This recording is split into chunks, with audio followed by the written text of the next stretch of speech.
partager et à t'abonner. Et active la cloche de notification pour ne rien rater. Et moi, sans plus tarder, je te souhaite une très très belle nuit et une très très bonne relaxation. L'histoire que je vais te raconter ce soir s'appelle Le jardin des horloges enfouies. Donc installe-toi confortablement et je vais directement commencer.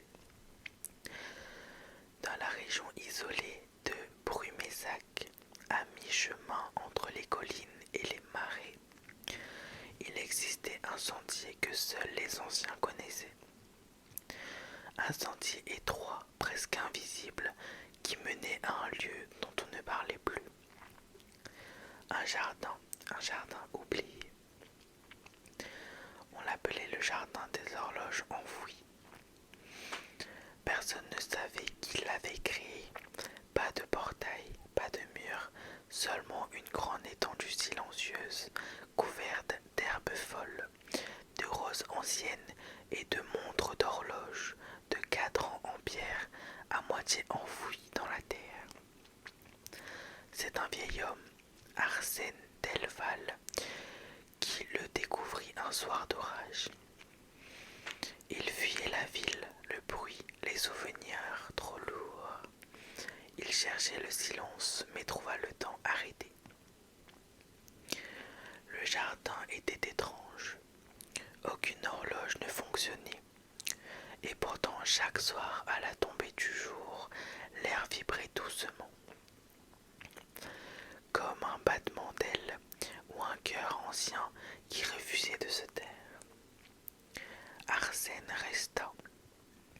Il installa une petite cabane en bois près d'un sol centenaire et passa ses journées à déterrer les horloges doucement, à les nettoyer, à les observer.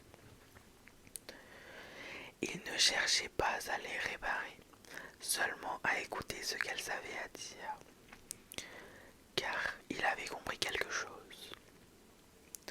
Chaque horloge du jardin appartenait à quelqu'un qui avait perdu un moment précieux, un instant qu'on aurait voulu arrêter, un geste qu'on aurait voulu refaire.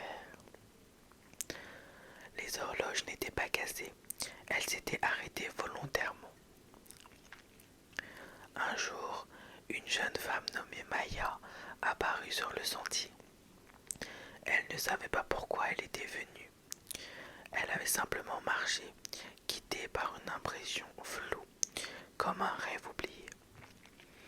Arsène l'accueillit sans un mot, lui tendit une petite pelle et lui indiqua un endroit précis près d'un rosier. Maya creusa doucement. Au bout de quelques minutes, elle trouva une montre ancienne de poche, en argent, couverte de terre et de mousse. Elle l'ouvrit. À l'intérieur, un mot gravé. 14h38, ne sois pas en retard. Et, en un éclair, elle se souvint. Le jour où elle n'était pas venue dire au revoir. Le jour où elle avait hésité. L'heure exacte où elle avait manqué le dernier regard de son frère.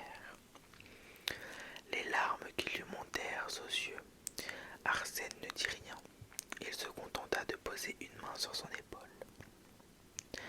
Dans ce jardin, il n'y avait ni jugement, ni retour possible.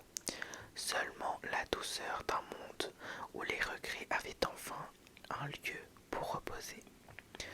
Depuis, Maya revint chaque saison. Elle n'a jamais demandé qui a planté la première horloge. Elle sait seulement que, parfois, pour guérir, il faut se souvenir avec tendresse et laisser les horloges rester enfouies. J'espère